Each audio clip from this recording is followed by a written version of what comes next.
Hola, soy Amanda Cano, madre de Nicolás, un joven de 15 años con autismo que ha transformado mi vida. Mi hobby es conversar, me encanta escuchar y contar historias. Y yo soy María Elena San Pedro, psicóloga, especialista en niños. Trabajo hace 40 años con personas del espectro del autismo y sus familias. El objetivo de este podcast es mitigar el sentimiento de soledad y confusión que atravesamos tantas familias con un hijo con TEA, compartiendo nuestras experiencias y reflexiones. No pretendemos ofrecer apoyos profesionales o terapéuticos, pero esperamos que nuestras tertulias sirvan como motivación o soporte para muchos padres. Nos encanta que puedan escucharnos. Bienvenidos. Hola, bueno, en este nuevo episodio vamos a entrar en materia porque llevamos varios en los cuales Amanda nos ha ido contando su experiencia como mamá de Nicolás, todas las etapas que ha ido viviendo, pero hasta ahora no hemos profundizado en qué es el autismo. Entonces, precisamente, hoy vamos a tratar de resolver las siguientes preguntas. ¿Qué es el trastorno del espectro del autismo? ¿Por qué lo debemos considerar o si lo debemos considerar un trastorno? Si es o no un tipo de discapacidad, si es más adecuado el término neurodiverso, cómo referirse a una persona con TEA y qué es lo que finalmente define que una persona reciba ese diagnóstico de trastorno del espectro del autismo y no otro trastorno del neurodesarrollo. Bueno, el corto momento eterno que les traigo hoy es, sucedió hace muy poquito, hace quizás un mes. Estaba yo en una papelería haciendo una compra, se queda Nicolás a un ladito, como sentado en un murito esperándome, porque él prefirió esperarme allí sentado. Y mientras él estaba allí esperando, de pronto movía sus manitos y esperaba pues tranquilo. Y unas señoras que estaban al lado mío lo observaban y hablaban sobre él y ellas no se imaginaban pues que fuera hijo mío y decían, ¿qué tendrá ese niño? Pero mira, es como bonito, ve, tiene ojos lindos, pero qué pesazo tendrá. ¿Será que lo dejaron ahí sentadito? ¿Qué estará esperando? Y empezaban a cuestionar una cantidad de cosas y ya él se dirige a mí y, y pues ellas se dan cuenta que yo soy la mamá y sí es bastante maluco escuchar todo lo que pueden hablar aquellos que no saben y no conocen de una situación tan simple como el niño ahí sentado. Pero en algún momento en esa anécdota, ¿tú hablaste del autismo? O sea, ¿explicaste algo del autismo de Nicolás? ¿O simplemente te fuiste viendo los comentarios? Ya después de que pasa como ese corto momento eterno donde yo estoy ahí escuchando a las señoras hablar sin ellas percatarse de mi presencia, como que ellas de hecho se achantaron, porque cuando ya el niño viene, entonces como que, ay, es suyo, ay, pero tan lindo, y lo primero que me dice una de ellas es, ¿y qué tiene? Y ya, es que él tiene autismo. Entonces ahí mismo, ay, pero ellos son unos genios, fue lo primero que me dijo una de ellas. Entonces yo ahí todavía como que estaba pues procesándolo, como que, ay, Dios mío, pues yo sé que mi hijo no es un genio. Y yo como que bueno, ahí ya pues le empecé a contar un poco, les conté un poquito de autismo, pero hasta ahí pues no, yo solamente escuchaba lo que decían. Claro. Bueno, y yo me imagino que no solamente tú, sino que todas las mamás deben vivir momentos de estos incómodos y muchas familias, yo hablo de mamás, pero en general las familias, porque a veces les preguntan y probablemente o no quieran responder o no saben responder qué es el autismo. No creo que ese hubiera sido un momento apropiado pues para hacer una definición, una explicación larga, pero normalmente cuando te lo preguntan pues personas más cercanas a ti, ¿tú qué respondes? ¿Tú qué explicas que qué es el autismo? Digamos que depende como el tiempo que tenga, yo doy como la explicación rápida y es que su cerebro viene configurado diferente, porque sí, claro, en esos 13 años la pregunta surge cada vez con más frecuencia. Entonces, su cerebro viene configurado diferente, físicamente no es muy notable, incluso en resonancias y exámenes físicos no se nota, pero en el comportamiento sí, principalmente en la parte social y comunicativa y en la flexibilidad. Esa es como la explicación rápida que doy. Ya hay situaciones en las que se puede uno extender un poquito, o si son personas que están compartiendo con Nicolás, entonces les explico qué de Nicolás, pues qué características de Nicolás lo hacen ser autista, como depende, pero la rapidita es esa que te cuento. No sé si la estoy embarrando. No, no, no, pues yo creo que realmente tú ahí estás mencionando los elementos claves de lo que hoy es la definición, llamémoslo académica o más mundialmente pues aceptada de lo que es el autismo. Y yo te diría pues en ese contexto pues como que te digo profesional o académico lo definimos como un trastorno del neurodesarrollo que da lugar a diferencias significativas en el desarrollo sociocomunicativo y a patrones repetitivos y restringidos de conducta, actividades e intereses. Esa es la definición del libro. Pero esa palabra trastorno es muy controversial. Yo he escuchado incluso a adultos con autismo diciendo que no los pueden llamar trastornados, que eso no es un trastorno, y digamos como defendiéndose de esa palabra. Entonces ahí realmente como que a quién le hacemos caso. Sí, realmente se presta mucho a esa controversia y por eso es que es importante hablar de estos temas.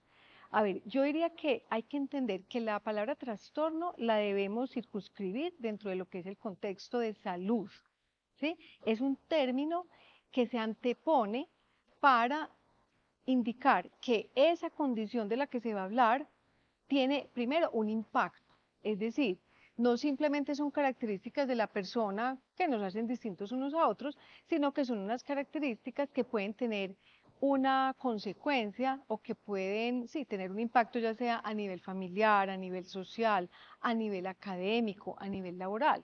O sea, tienen un impacto. Esa es la palabra trastorno, tiene esa connotación.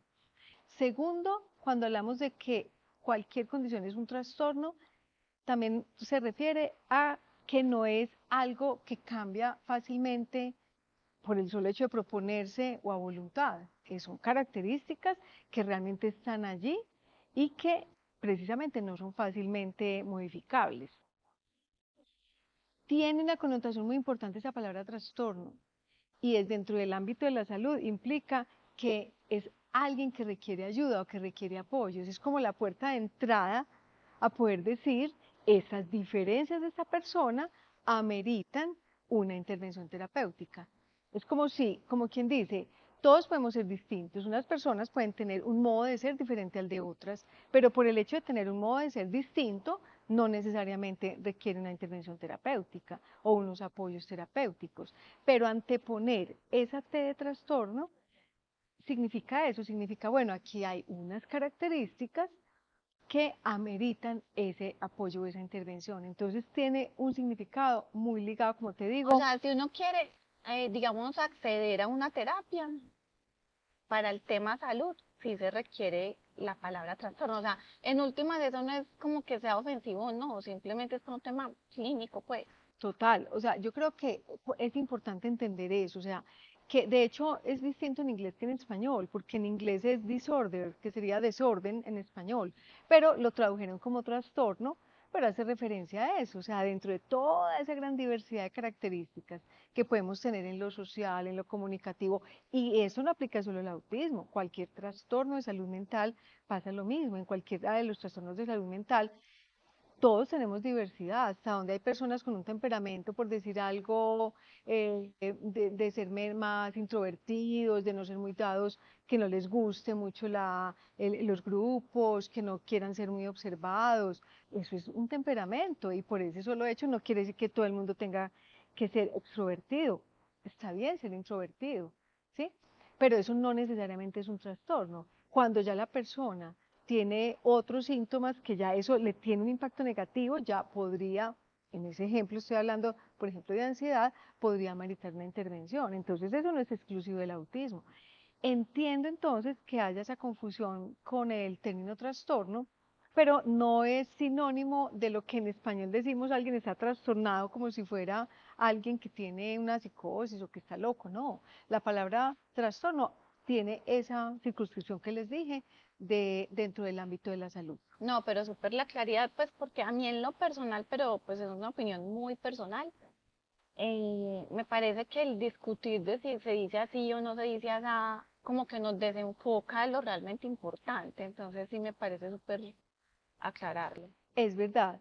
Y cuando hablabas ahora, o hablamos también en la introducción de esa expresión de la neurodiversidad y de que algunas personas dentro del espectro del autismo, de hecho, están rechazando esa palabra y no quieren ser considerados como personas con un trastorno, yo ahí creo varias cosas, pero creo que es algo similar a lo que vivieron durante muchísimos años las personas, por ejemplo, del eje LGBTI, que durante demasiado tiempo insistieron en que ellos no tendrían que ser considerados como personas con un trastorno que ameritaría intervención, porque ellos están defendiendo su diversidad y eso es absolutamente válido. Entonces yo creo que habrá algunas personas dentro del espectro del autismo que en realidad no necesitan muchos apoyos, ¿cierto? Que en realidad funcionan bien con sus características, probablemente no tienen entonces ese impacto negativo, ese impacto, que eso depende de muchas cosas, pero habrá un porcentaje de ellos que en realidad no los ameriten, que no ameriten los apoyos.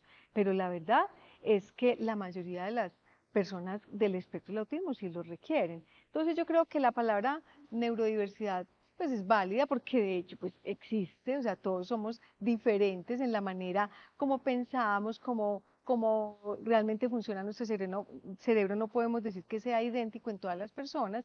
Entonces yo creo que es válido en general hablar de neurodiversidad, más no, digamos, teniendo esa consideración o esa exclusión de los apoyos que requieren, porque la mayoría de ellos sí requieren apoyos. Lo que pasa es que a mí se me hace que con eso del autismo, como a la mayoría pues de autistas no se les ve como físicamente una característica, entonces también se viene como el enredo con el término discapacidad, por allá en algún momento se hablaba que de necesidades especiales o de capacidades diferentes, o sea, uno ya no sabe qué puede ser ofensivo y qué no. Incluso eso me hace recordar que mm, hace como un año, Nicolás está en un grupo de música que es una escuela neurodiversa, ¿cierto? Ujú. Entonces hay niños y jóvenes con diferentes condiciones y era un evento pues público, eso es un tema de la alcaldía, entonces para la presentación estaban tomando varias fotos y Nicolás estaba como en la mitad de muchos niños con síndrome de Down. Entonces las personas que estaban tomando las fotos pues le hicieron así el tremendo estudio a los chicos con Down Ujú. y le pidieron a Nicolás que se retirara. Y yo decía, pero pues si él es parte de ese grupo, ¿por qué lo van a sacar? Y pues pregunté y me dicen, ay, no, es que como se ve normal. Y yo era como, pues, o sea, necesitaban que en la foto fuera evidente.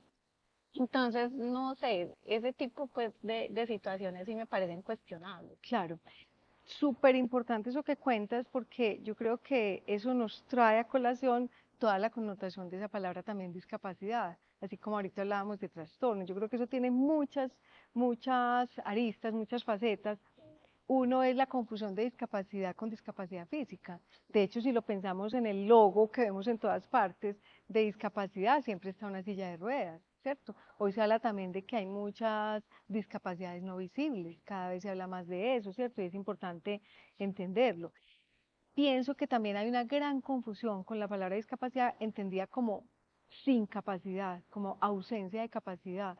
Pues claro, por eso muchos papás se impactan cuando les dicen que su hijo tiene una discapacidad. Claro, o sea, es un sentimiento de total tristeza y preocupación porque lo asumen como sin capacidad. Pero en realidad, o sea, lo que debemos entender es que más bien yo lo traduzco como capacidad diferente, es una capacidad distinta y es una palabra que se utiliza mucho, tiene implicaciones legales, o sea, una persona con discapacidad, de hecho la ONU, la Organización de Naciones Unidas, que ha promulgado todo lo que son los derechos de las personas con discapacidad, habla de ellas así, ¿cierto? Y habla de que hay distintos tipos de discapacidad, unas físicas, otras sensoriales, otras cognitivas o intelectuales, ¿cierto? Entonces, yo creo que la connotación es más bien eso, o sea, el hecho de que alguien sea considerado como una persona con discapacidad puede tener inclusive implicaciones para efectos de obtener en algunos lugares cierto subsidio, para obtener ciertos derechos.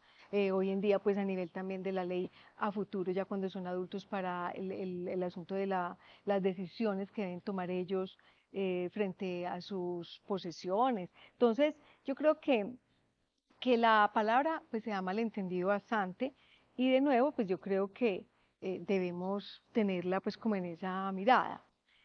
Creo, no sé pues si esto ya se nos extiende mucho, pero la palabra discapacidad también hoy en día tiene una connotación que a mí me parece muy importante entender, y es que la palabra discapacidad hoy no es absoluta, sino que es relativa, y eso es lo que se llama hoy el modelo social de la discapacidad, que es un cuento que es muy profundo, me parece que es demasiado profundo, y es pensar que la discapacidad es relativa. Yo nunca había escuchado eso. Sí, es una, digamos, a nivel de todo lo que son muchos ámbitos, los ámbitos educativos y sociales, se analiza mucho eso y se dice, la discapacidad no es solamente pensando en la limitación de la persona, hay que ponerlo en contexto. La misma persona, con las mismas características, en unos entornos va a funcionar mejor que en otros, y eso no es válido para ellos, para nosotros también, nosotros mismos. La misma persona con las mismas características, si en este momento estamos en un contexto, por ejemplo, de un país altamente tecnológico y con otro idioma, nosotros vamos a funcionar muy por debajo del promedio de las personas de ese lugar. Pues es que de hecho, yo hace poco entré a estudiar inglés y yo no sé si es que estoy tan obsesionada con Nicolás y el autismo que en todas partes encuentro relaciones, pero me siento, o sea, como que desde que entré a estudiar inglés, que fue ahorita de un mesecito, pienso mucho en Nicolás y en cómo me comunico con Nicolás y en cómo se comunica Nicolás, porque el profe llega, a mí no, pues, como que no me ha gustado mucho el inglés, no tengo la habilidad, y llega el profesor hablando y hablando súper rápido, súper enredado, y o sea, yo no le entiendo nada, y yo, ah. En cambio, cuando el profesor llega hablando igualmente en inglés, pero despacio, va señalando lo que, pues va como mostrando lo que está diciendo, entonces yo como que empiezo a inferir, ah, entonces eso es cojín, eso es mesa, eso, y la palabra en inglés, incluso creo que a Nicolás le está conviniendo esa experiencia que yo estoy teniendo, porque yo también ya estoy más pendiente de como de mostrarle más a Nicolás, pues como que de verdad, yo creo que él se debe sentir así, pues como me siento yo en clase. Claro, me parece súper interesante lo que cuentas, y esto es muy difícil ponernos en su lugar. O sea, yo diría que, digamos, una discapacidad física, digamos, sería más fácil como de simular o de asumir cómo se pueden sentir ellos si hacemos, digamos, una experiencia de estarnos desplazando en silla de ruedas todo un día, ¿sí? Pero o una simulación de una discapacidad visual. Lo que pasa es que nunca vamos a tener tanto tiempo, pero digamos que si nos cerramos los ojos y estamos vendados un tiempo largo, podemos entender cómo sería. Pero yo creo que es muy difícil ponernos en el lugar de una persona con autismo o con discapacidad intelectual, ¿cierto? Pues de hecho de cualquier persona, o sea que yo, mejor dicho, en lo personal me voy a quedar con la conclusión, trastorno para lo médico, discapacidad para lo legal y listo. No nos enredemos con pelear por términos y concentrémonos a lo importante. Sí, yo también estoy de acuerdo con eso. Pienso, como te digo, que hay que pensarlo como algo que es relativo. Yo no sé, también yo pensaría en un ejemplo diferente, y es, a veces hemos visto personas que uno dice de otra cultura, que uno dice, ay, tan raros, si esa persona tan rara, porque de pronto son, no sé, callados, porque hacen venia, porque X conjunto de características, a nuestro modo de ver, los vemos raros. Para esas personas, nosotros seríamos los raros, ¿sí? O en esa cultura es probable que una persona del espectro del autismo no se vea rara, ¿sí? Entonces, por eso me parece tan importante, sí, lo que tú dices, o sea, bajarle como esa connotación negativa y digamos de tristeza, ay, tío, tiene discapacidad, como si no tuviera ninguna capacidad. No, esa no es la excepción, esa no es la definición que le debemos dar, y estoy totalmente de acuerdo con No, lo que tú ahorita te planteas. decía, hace tiempo se hablaba como de, pues recién yo recibí el diagnóstico, se hablaba mucho de personas con necesidades especiales. Y ahora yo escucho mucho hablar de neurodiversos. ¿Es que ese es el que está de moda o qué? A ver, lo que pasa es que ya en este momento hablaríamos genéricamente, como te digo, de personas eh, con discapacidad o en situación de discapacidad, ¿cierto? Que es un término pues muy grande. Como te digo, entendiendo discapacidad como capacidad diferente, ¿sí? Esa es una palabra que yo creo que es válida de utilizar, aunque la palabra que más utilizamos, digamos coloquialmente, es una condición, porque condición básicamente no es un término técnico, no es un término de la medicina o del ambiente educativo, es referirse a que son características que son propias de la persona, que la acompañan, ¿sí? Que no esperamos que se quiten completamente, hacen parte. A mí me parece que es respetuoso y que está bien decir personas con discapacidad, personas del espectro del autismo, personas con autismo. Yo creo que eso varía un poquito. Hay grupos de personas con autismo o de familiares que de pronto, por ejemplo, rechazan la palabra autista y les parece más respetuoso decir persona con autismo.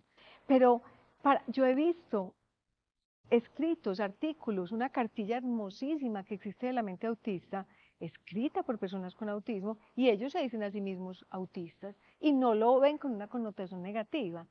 Entonces, pues yo pienso que igual, como les digo, creo que lo más común es hablar de condición de autismo, y lo más técnico sería personas, y lo más grande, personas con discapacidad, ¿sí? Y en lo concreto, personas del espectro del autismo o con un trastorno del espectro del autismo. Bueno, y entonces en conclusión, ¿qué es realmente TEA?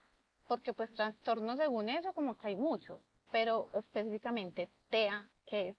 Bueno, sí, tienes razón, eso es muy importante explicarlo porque hay muchos trastornos del neurodesarrollo, este no es el único, y en este pues básicamente teníamos dos aspectos, decíamos, es un trastorno del neurodesarrollo que da lugar a diferencias significativas en el desarrollo sociocomunicativo y que da lugar a patrones repetitivos de conductas, actividades e intereses. Entonces, hablemos un poquito de cada una. Cuando decimos que es esa diferencia en el desarrollo sociocomunicativo, va ligado, porque lo social y lo comunicativo va muy unido. Y miren que no estamos hablando propiamente del lenguaje, o sea, que es una gran confusión. Es la manera como nos relacionamos con los otros, lo que va siendo distinto. Una primera característica ahí sería lo que llamamos todo ese proceso de atención conjunta, que es un tema muy profundo, ojalá en algún episodio podamos dedicarnos solo a eso, porque es la capacidad que va mostrando un niño desde muy pequeño, prácticamente desde el año de edad, un poco antes incluso, de poderse enfocar en los intereses del otro y poder compartir también eso que le interesa con el otro. Sí, como un niño ya de 1 año puede inclusive empezar a señalar para indicarle a otro no que quiere algo, sino que le llama la atención. Eso en las personas con autismo, en muchos niños con autismo puede ser distinto. Y por eso uno los puede ver más sobreenfocados en lo de ellos y sin enfocarse mucho en en el interés del otro o sin querer compartir su propio interés.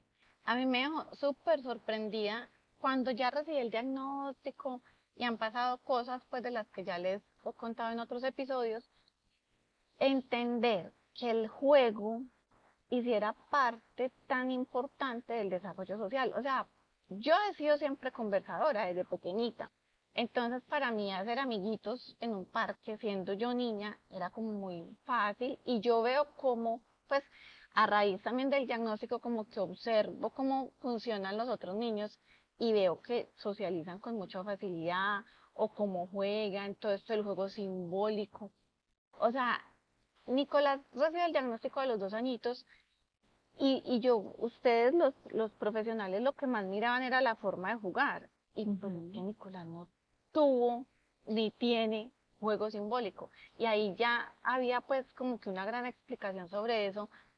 Eh, eso no deja de sorprendernos. O sea, cómo el juego es algo tan importante en el desarrollo social y a veces se pasa como tan desapercibido. Es verdad, porque mírame que en el juego, que es precisamente parte de ese desarrollo social, vamos a ver, por un lado, ese interés de jugar también con otro. No digo que es que nunca puedan jugar solos, pues todo niño también tiene ratos de juego individual, pero es muy natural que gradualmente quieran estar compartiendo eso con el otro y gradualmente se van vinculando con los intereses del otro, gradualmente van cada vez más socializando y socializando es eso, es inicialmente es a través del juego. Entonces, realmente eso es otra de las diferencias que vemos en ellos. Y cada vez más se va a ir notando eso que llamamos como la falta de filtro social, esa diferencia y esa dificultad para poder hacer una interpretación apropiada de las relaciones sociales, ¿cierto? Tratar de entender el otro cómo se puede estar sintiendo, el otro cómo puede estar pensando, ¿sí?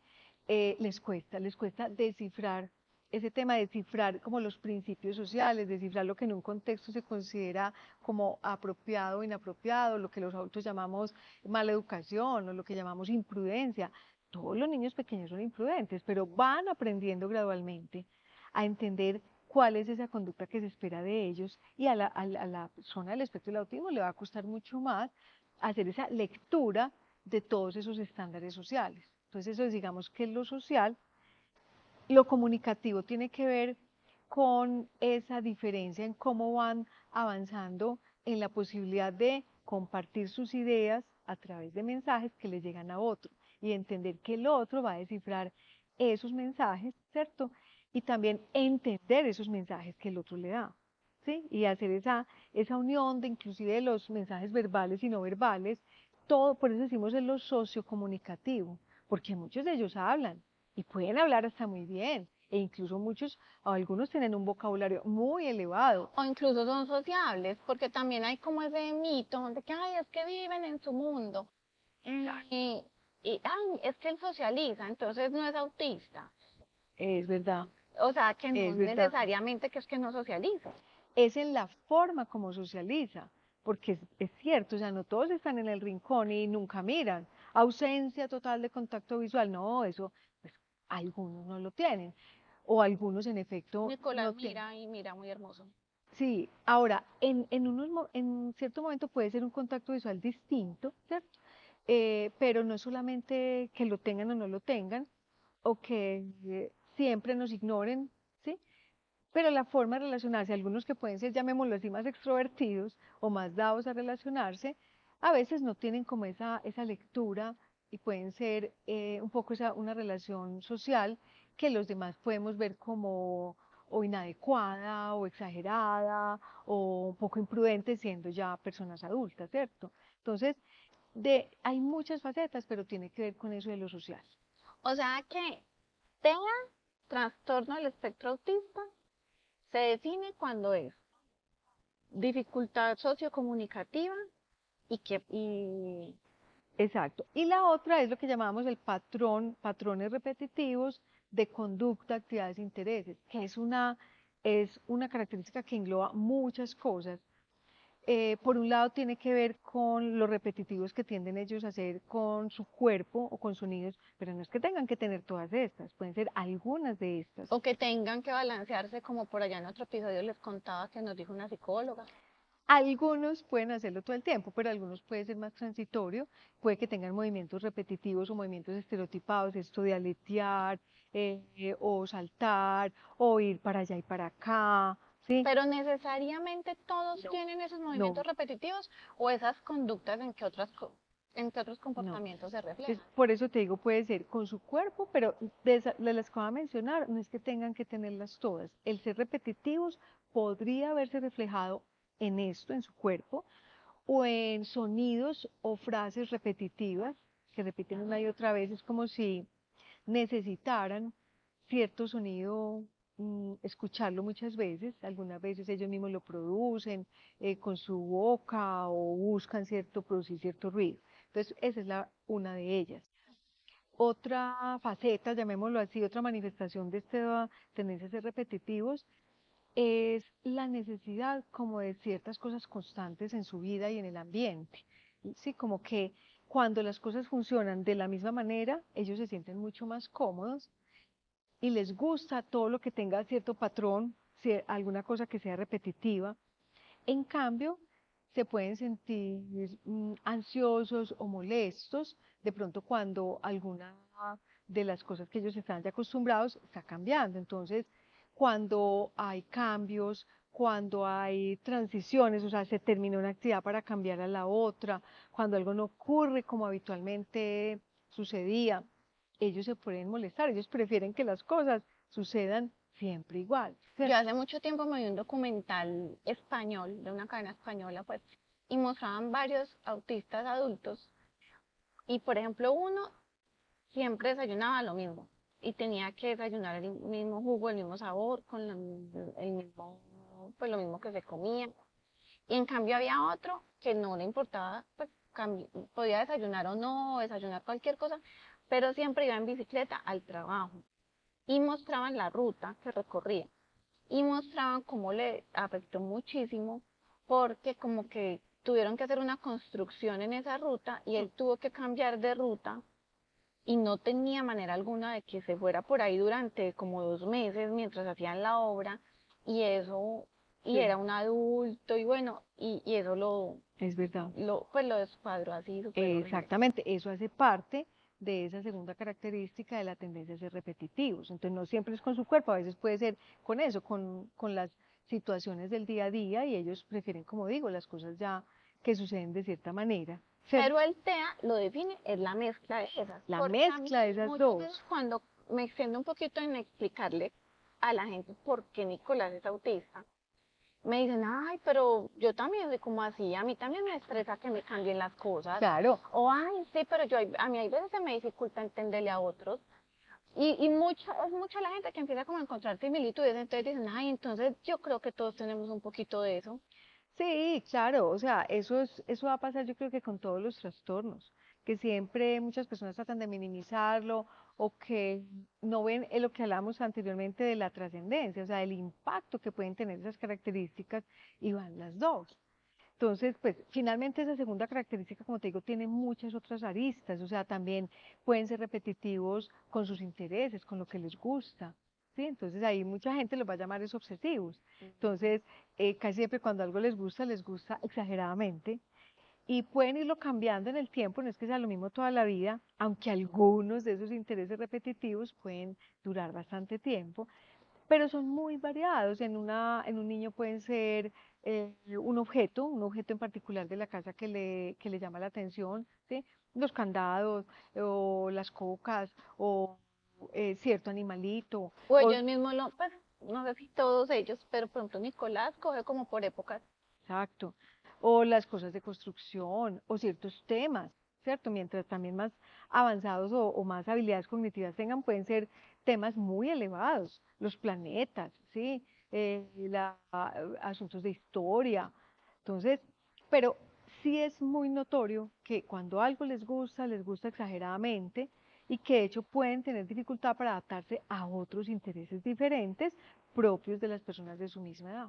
Listo, o sea, TEA es la mezcla de esas dos características y en últimas, ahorita nos explicabas que cómo llamarlos, si persona con autismo o autista, pues tampoco es para enfrascarse ahí. Exactamente. Ahora, qué pena, pero me faltaba una última, porque es que dentro de esa segunda, como te digo, hay muchos elementos. La segunda de los patrones repetitivos también se supone que está incluida el tema de lo sensorial, que yo creo que ese solo da para hablar un capítulo entero, un episodio entero, porque es muy profundo, pero allí también se supone que está incluido estas reacciones sensoriales diferentes, que en otro episodio, pues como digo, hablaremos Uy, de yo de eso tengo historia. Ah, muchas. Entonces, sí, lo que tú dices, yo creo que es un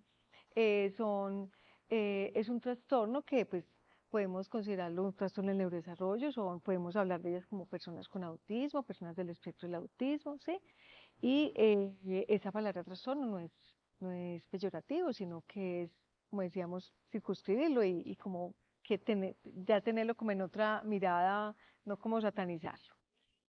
Yo creo entonces pues que quedaron respondidas las preguntas que nos formulamos al comienzo, qué es el autismo, por qué es un trastorno, si es una discapacidad, si lo del término neurodiverso, cómo referirnos a ellos y entender qué es lo que los define, Sí, que ya lo pues me logramos. queda clarísimo. Ya acá sería compartirles el pequeño logro gigante y es continuar la anécdota inicial. Em, a pesar como de esa incomodidad inicial que me generó el escuchar a esas señoras hablando con ese pesar de ese niñito allá sentado, pues ya como que no me quedo en esa emoción negativa, sino que de una vez cuando la señora viene y me dice, ay, pero son genios, yo no son genios, lo que pasa es que es esto y esto, y él fue el que decidió estar allá sentado y estaba moviendo las manitos porque le genera ansiedad que me esté demorando, y bueno, ya como que también voy explicando como con tranquilidad y en últimas como que siento que a cada persona que le voy a, o sea, como que ellas no tienen la culpa de no saber, pero si yo me encargo de darles la información adecuada, pues más gente va a ir conociendo cómo es de verdad y pues eso también le va a servir a mi hijo y a todos los que estamos en esto. Un logro gigante el poder hablar de autismo sin temor, sin vergüenza, porque como hemos dicho, esto no hay de qué avergonzarse, y cada vez que lo hagas, el poder aumentar la conciencia de autismo. Qué bien. Sí, entonces ya nos vemos en el próximo episodio. Seguimos tertuleando.